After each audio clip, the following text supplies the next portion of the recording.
If you enjoy listening to inspirational stories from people just like us, facing the fear and doing it anyway, then you're in the right place. My name is Claire Hill, and this is the No Rest for the Vivid podcast.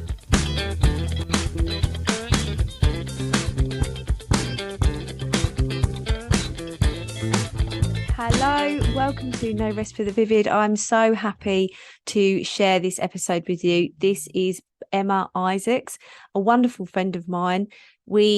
She actually let me be on her podcast first. That was about 18 months ago now.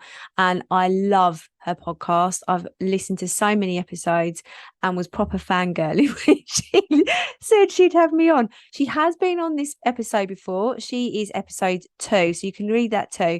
But she's so bloody lush. I wanted her back. And there's a few other people that have already been on the podcast that are going to come back because they've just got more to say and more to share with you.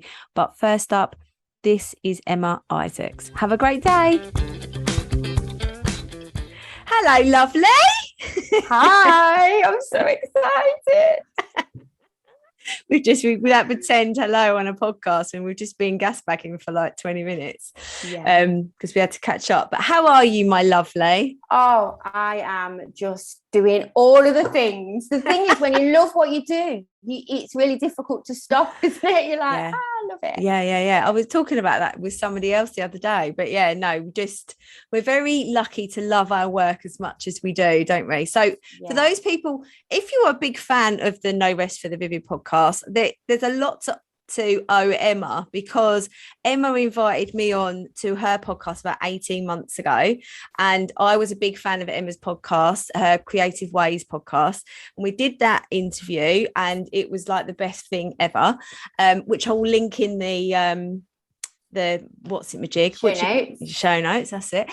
And then you said to me, oh, you should do a podcast, and I was like, oh, shall I? And then I did, and then we did an interview. You were the first guest on No Rest for the Vivid, so I think this is about 30 or 32 episodes in, but also I've got a lot to owe you, Emma, because you're the one that said, because I was starting to do the workshops, and you were like, why don't you do a workshop subscription? I was like, really? You were like, yeah. And then I did, and then there you go. And that's all of it. So you've got a lot to thank you for, Emma. You are so lush.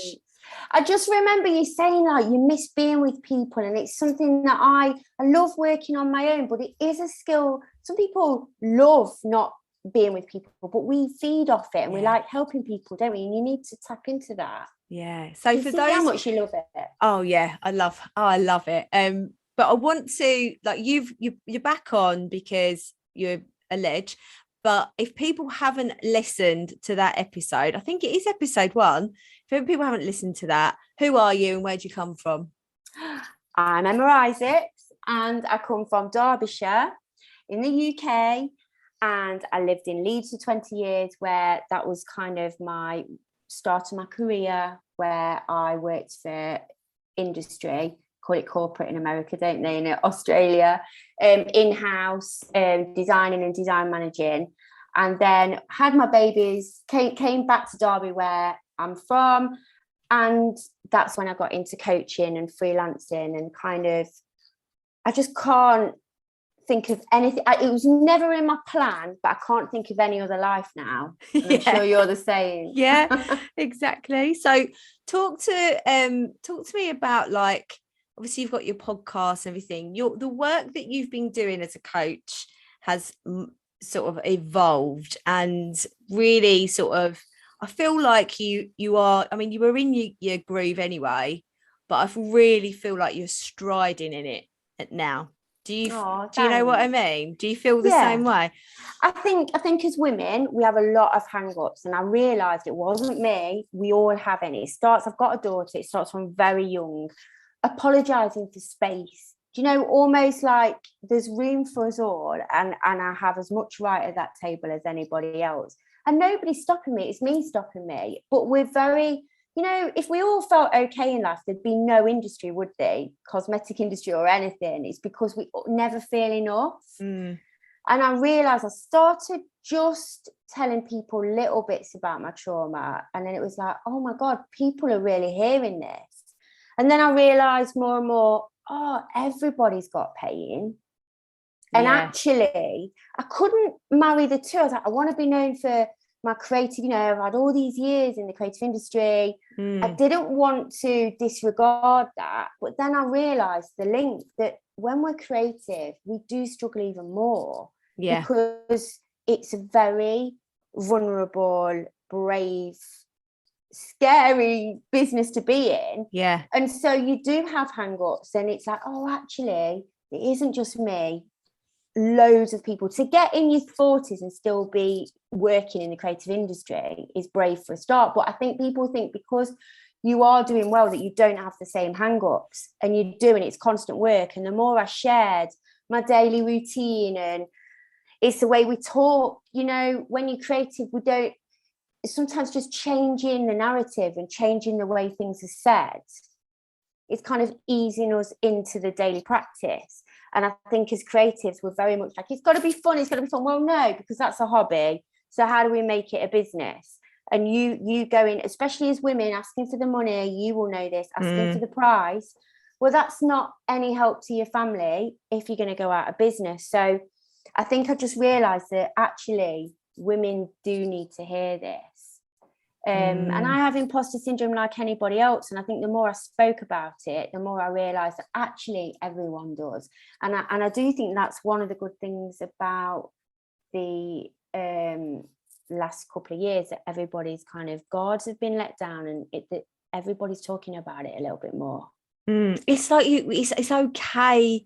It's actually accepted that sharing your vulnerabilities is actually authentic, and it's it's normal, it's accepted, because there was a time, and I'm sure for us, like, look, watching women, it's not okay to be emotional. It's a bad thing to be emotional or sensitive. And then you look at the top CEOs who have emotional intelligence run the best businesses, because they see who they work with as humans. And it's just recognizing we're human beings with feelings, and feelings are supposed to be felt and not just put away, and just recognizing. And like you said about imposter syndrome, I believe that imposter syndrome, I don't know how you feel about this, but imposter syndrome, and I feel like an imposter, I used to feel like so inadequate and feel really weak. But actually I think, I'm brave if I've got imposter syndrome, because it means that I'm pushing myself.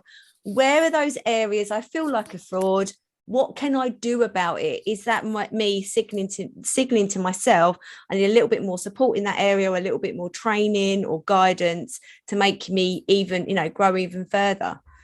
I don't feel it like an imposter. I'm not stretching myself. I'm being comfortable, and then that's coasting. But it does take a long time, and I do realise, and I have to rein it in, that for me, I have had a lot of trauma. So I'm very blasé sometimes about things, because maybe it's a way of coping, that I'll be like, when my dad died in my arms, and like someone else would go, sorry.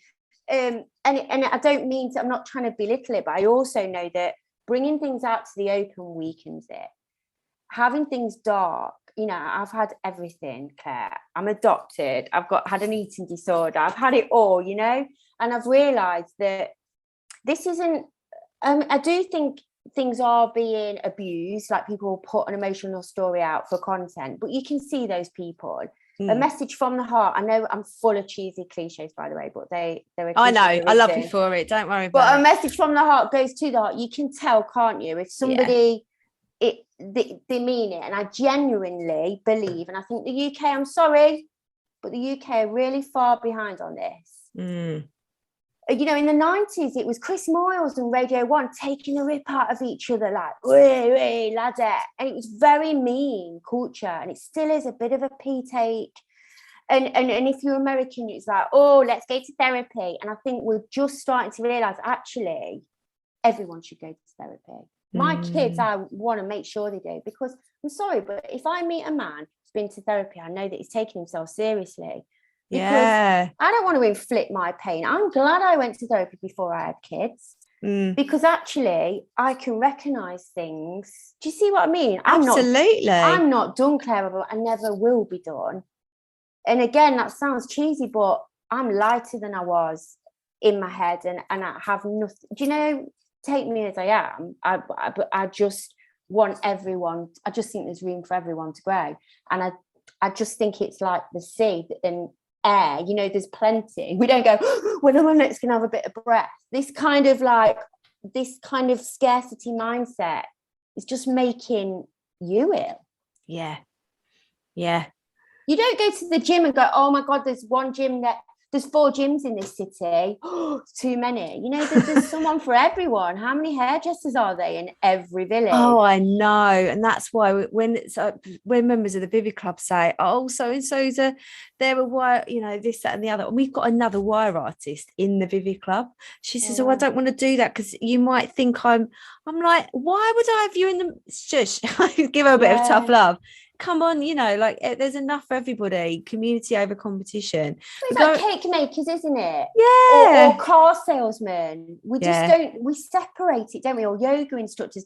Somebody that you will like, I might not like. And it's a personality. Again, that's something about us being women and why it's good that we're in a village community holding each other's hand, because somebody that speaks to you will probably hate me. You know, we've all got, sometimes we don't even know why we like that person. Yeah Just drawn to them. And I just think that the more that we tap into that, everything else evaporates a little bit more. So how do you think, without, like, if someone's listening to this and really resonates and thinks, yeah, I relate to that, I really want to, you know, I feel that I'm not in touch with who I am, and how would I, but I haven't got the money for therapy maybe, because obviously at the minute, you know, bills and stuff going up.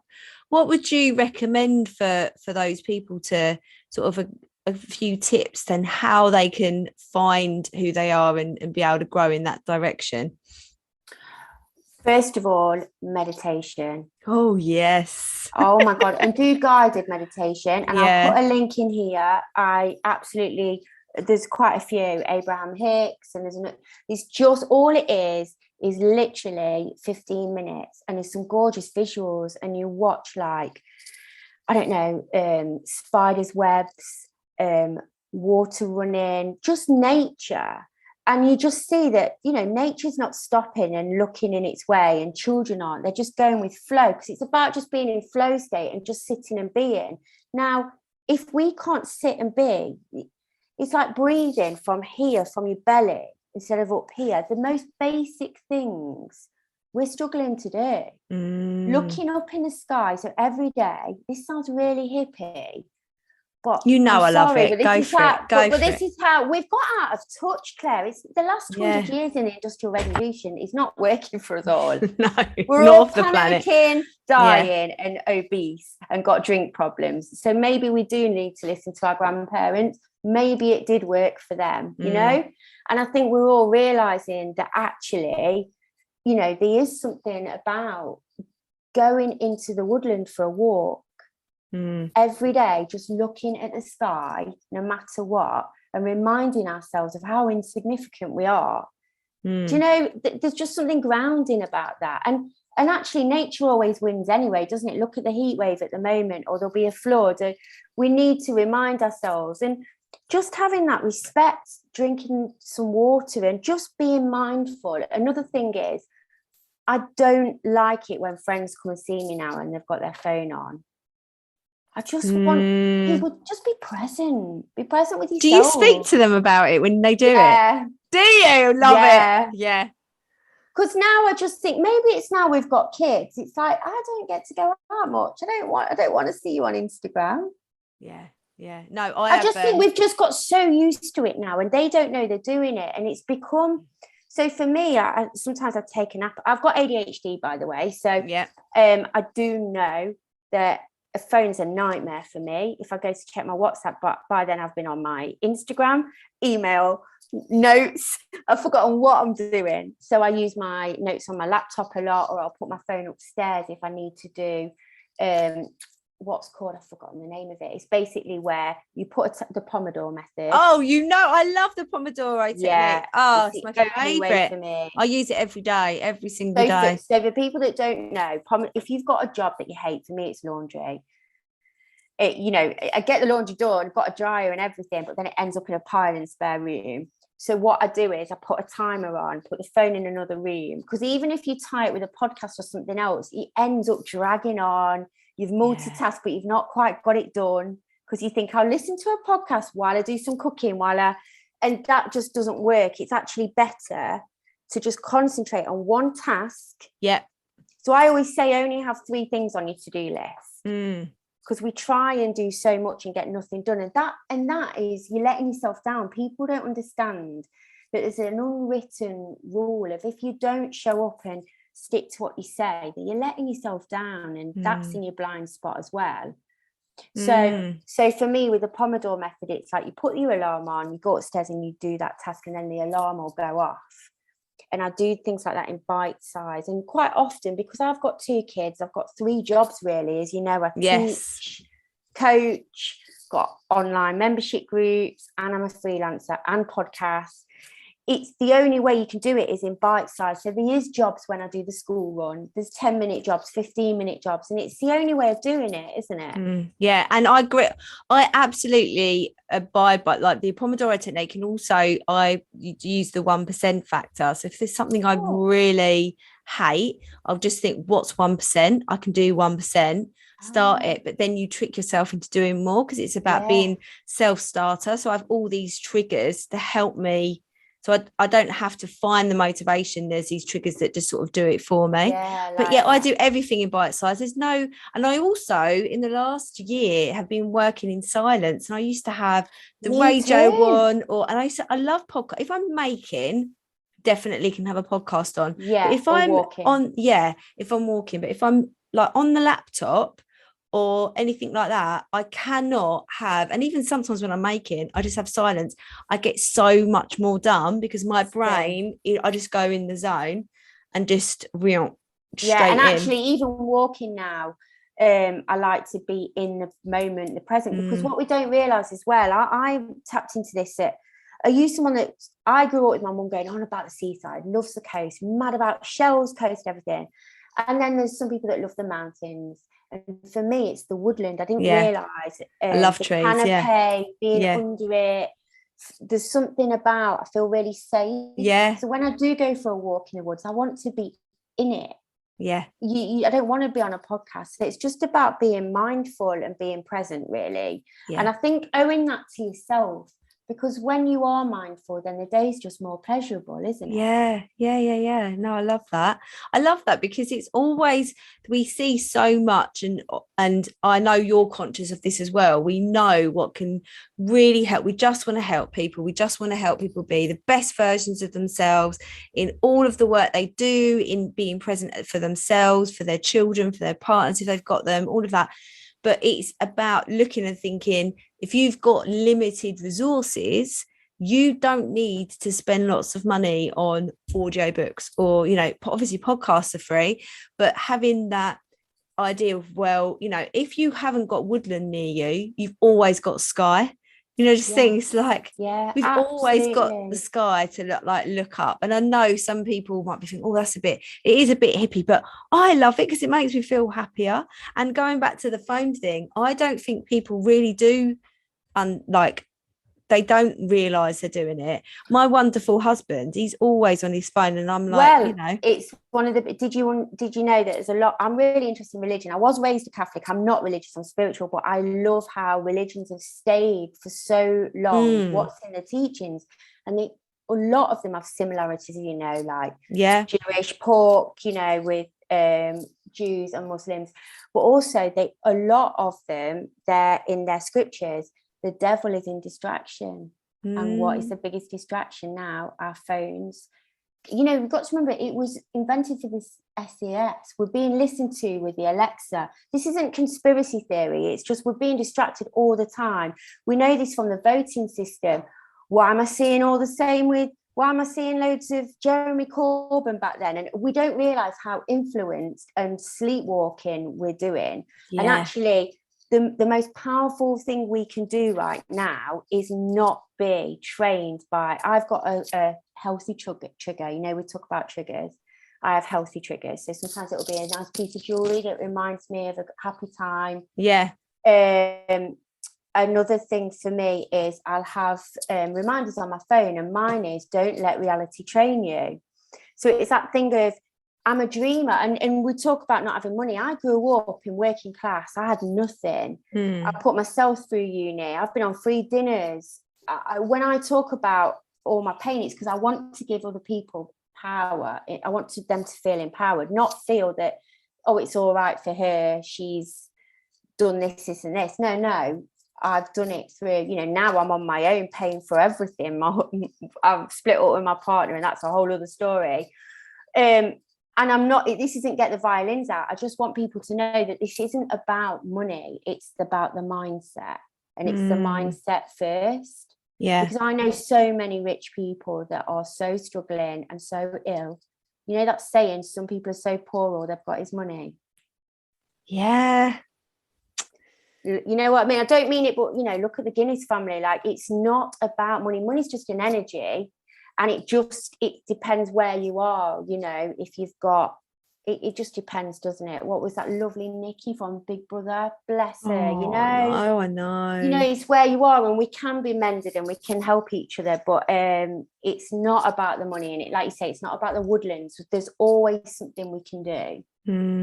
But it's about having a space on your own. And Abraham Hicks always says, just go under the bridge. It's about having some quiet time every day, because if I don't set my stall in the morning, especially as women, we're chameleons. I was, because we mimic. This is why I didn't know I was ADHD until I was older, because girls, as you'll know from a teacher, girls, it's underdiagnosed with girls because we mimic behaviors.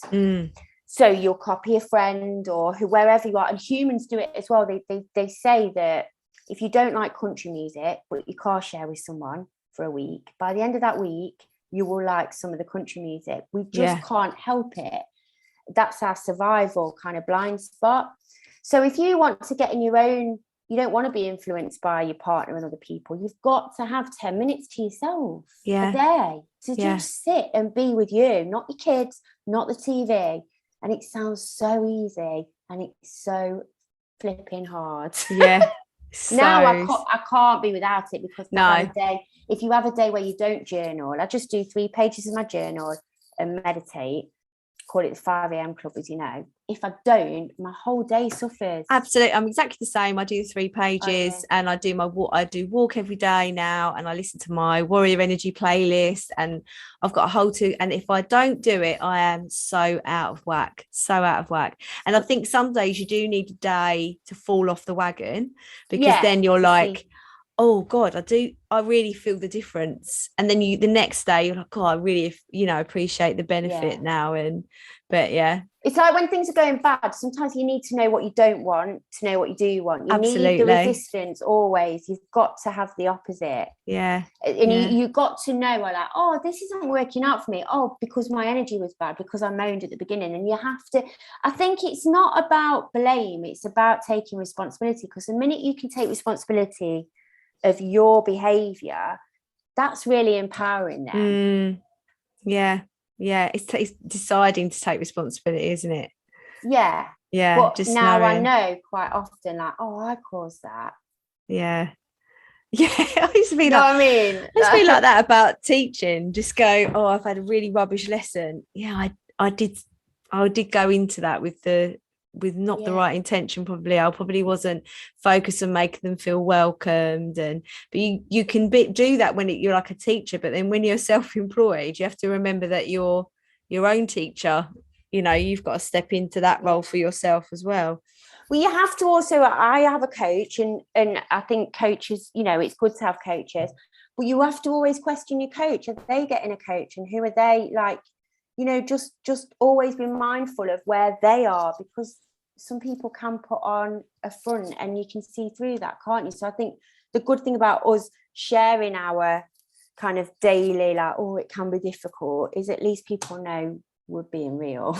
Yeah, we do not wake up feeling like I definitely don't wake up feeling as motivated as I do by the time I've done my things. And I literally wake up and say no negotiation to myself. I just think, like, what would the CEO say? Like, CEO Claire's saying, you know that you're going to have a better day in the business if you do this. Come on, never regret it. And I never do, and I always just feel better for it. Oprah only spends about an hour a day doing what she does. The rest is all her routine of like yoga, getting the right food, going down the garden, the acres, like, because she knows she needs all of that. You've got to fill your cup up first, haven't you? Yeah. And definitely. I think as well, I don't know if you have many, I imagine a lot of your people are creative. The Artist Way is the best course you can ever go on. Julia Cameron, she's a legend, she. Yeah, 3-month course, isn't it? It's a book, and do it in a book group with your friends. My online membership group, we did it a couple of months ago, and I think it's better than therapy because it is just a way that us creatives talk, and we need nurturing, and we had to be brave, and there's just something wonderful about that. And that's not expensive. You can get that off eBay for £2. Yeah. But she talks about you cannot create out of lack and scarcity. No one creates stress. No. We create when we're feeling good. That's why when we go on holiday or at Christmas, I don't know about you, but the times when you're not supposed to create, I'm like, really fancy. I feel I've got so many ideas. But even for those people that if you're listen to it and you're not running a creative business, you're still creative being a business owner and an entrepreneur because you've still got to think definitely the biggest creative. Well, having also most will have a child or a wedding. How creative do you have to be to put a wedding on, or your garden, or decorating? We're creating all the time. And actually, to run a house, you've got to be creative. Yeah, but people say, like, they put themselves in this bracket of like, well, I'm not creative, I'm not an artist, I'm not this. And I'm like, well, somebody said that to me the other day, and I was like, well, I didn't think I could draw. I wasn't, I didn't think as being an artist at all. And then, 20 years on or whatever, since leaving school, I'm an artist as well as everything else I do. But, it's strange. We don't have to be pigeonholed into those things either, do we? No, and I think there's just never been a better time. And I'm sure that's why I've gone back to schools, because there's so many kids that spend ages like, I can't draw faces, and I just come and listen, 20 years I've been designing stuff on the high street. I've never drawn a face in my life. Look at all this stuff. Like, I don't draw faces. No, I draw really rubbish bears and Santas. I love that pattern behind you, those colours. If you're watching on YouTube, you can see. Oh, sorry, my alarm telling me to be bold, brave and consistent. See, healthy triggers. Yeah.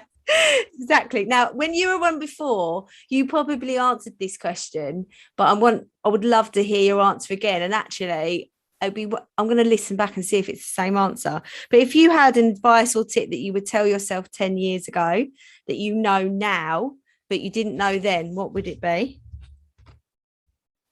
Oh my God. It's funny that you don't know what you said last time, but neither do I, because I haven't listened back. But if I knew then what I knew now, so 10, if you could go back in time now and tell yourself one thing 10 years ago, what would it be? To be more me, to just get rid of it, stop trying to be somebody else. I'm okay where I am, and just concentrate on bettering me, because I don't need to prove to anybody else. I just want to be a better version of me every day with others. I know that sounds really cheesy, but no, don't. Nothing cheesy about it. It's the goddamn truth. It is. Be yourself. Be yourself. Amazing. I just want to just pat myself on the back in a few years and say you've done the best you can. Yeah. Can't do better than that, can you? No. And getting back to what you said earlier, in terms of like doing a job, because I'm not a perfectionist anymore, it's that thing of a rubbish, like, when you need to clean, a half cleaned house is better than no clean house. A bad workout is better than no workout. Stop putting this.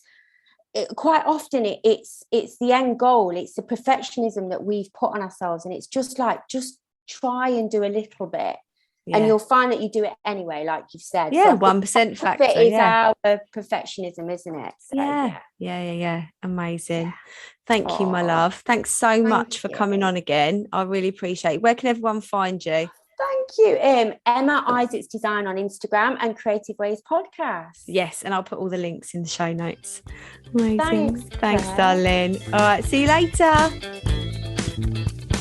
Thank you so much for listening to the No Rest for the Vivid podcast. Written, produced and hosted by Claire Hill, and music has been composed by my brother, Phil Vick.